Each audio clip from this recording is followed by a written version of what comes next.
Neural networks power everything from your phone's face recognition to ChatGPT. But almost nobody actually understands how they learn. Today, we're going under the hood. No hand waving. No metaphors that don't hold up. Here's what's really happening. When we say a neural network learns, we're talking about a specific mathematical process that adjusts millions or billions of numerical parameters until the system produces useful outputs. It's not magic, and it's not truly intelligent in the human sense. But it is remarkably effective. Let's break down exactly how it works. First, understand the core problem. A neural network starts as a mathematical function with random parameters. Imagine a system with 175 billion knobs, all set to random positions. That's GPT-3 before training. The goal is to adjust those knobs so the function transforms inputs into correct outputs. For image recognition, that means turning pixel values into accurate labels. For language models, it means predicting the next word with high accuracy. The learning process begins with forward propagation. You feed the network an input, say, an image of a cat. The data flows through layers of artificial neurons, each applying mathematical transformations using those adjustable parameters called weights. Each neuron multiplies inputs by weights, sums them up, and passes the result through an activation function that introduces nonlinearity. Without this nonlinearity, the entire network would collapse into simple linear algebra, incapable of learning complex patterns. Next comes the crucial part: measuring error with a loss function. After the network produces an output, we compare it to the correct answer using a mathematical formula.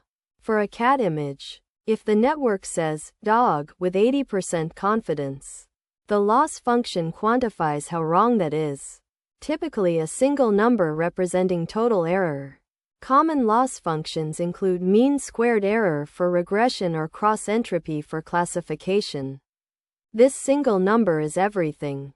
It tells us how bad the network currently is. Now the real learning begins with backpropagation. Invented in the 1980s but not computationally practical until this century. Backpropagation uses calculus, specifically the chain rule, to calculate exactly how much each of those billions of parameters contributed to the error. It works backward through the network, layer by layer, computing gradients that indicate which direction to adjust each weight. This is pure calculus, computed trillions of times during training. Those gradients feed into gradient descent, the optimization algorithm that actually updates the weights. Think of it like descending a mountain in fog. The gradient tells you which direction is downhill, and you take small steps in that direction. The step size is called the learning rate, and it's critical. Too large and you overshoot the minimum.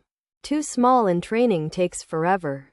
Modern systems use sophisticated variants like Atom or Atom W that adapt the learning rate automatically for each parameter. This process repeats millions of times across enormous datasets. GPT-4 was trained on roughly 13 trillion tokens. That's about 10 trillion words of text. Each training example flows through the network, generates an error, triggers backpropagation, and updates the weights slightly. After seeing millions of cat images, the weights encode patterns that reliably identify cats. After processing trillions of words, the weights capture statistical patterns of language, world knowledge, and reasoning structures. Training happens in batches for computational efficiency. Instead of updating weights after each example, modern systems process 256 or 1024 examples simultaneously, average their gradients, and update once. This batch processing leverages GPU parallelism.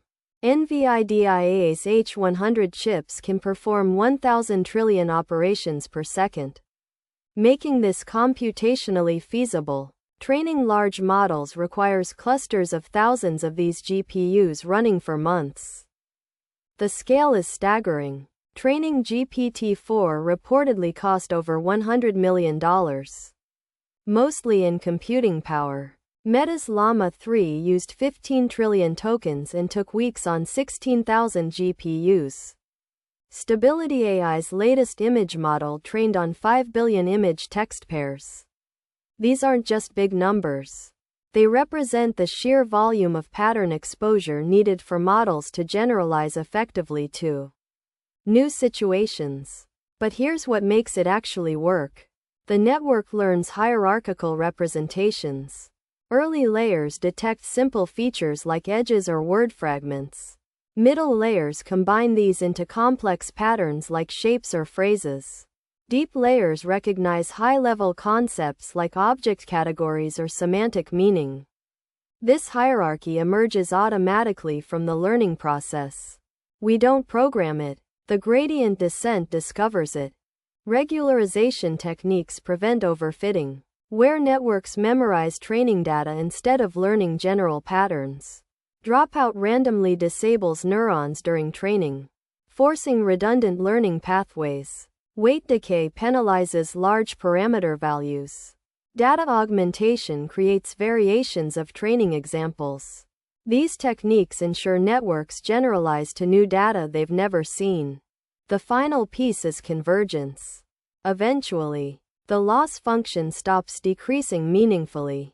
The network has found a configuration of weights that performs well on the training data. But performance on training data doesn't guarantee real-world success. That's why we test on separate validation datasets the network never saw during training. The difference between training and validation performance reveals whether the network truly learned or just memorized. So here's the bottom line. Neural networks learn through iterative mathematical optimization. Billions of parameters start random, then adjust incrementally based on error gradients computed through calculus, repeated millions of times across massive datasets, until the system reliably transforms inputs into desired outputs. It's computationally expensive, mathematically elegant, and entirely deterministic. No mystery, just applied mathematics at unprecedented scale.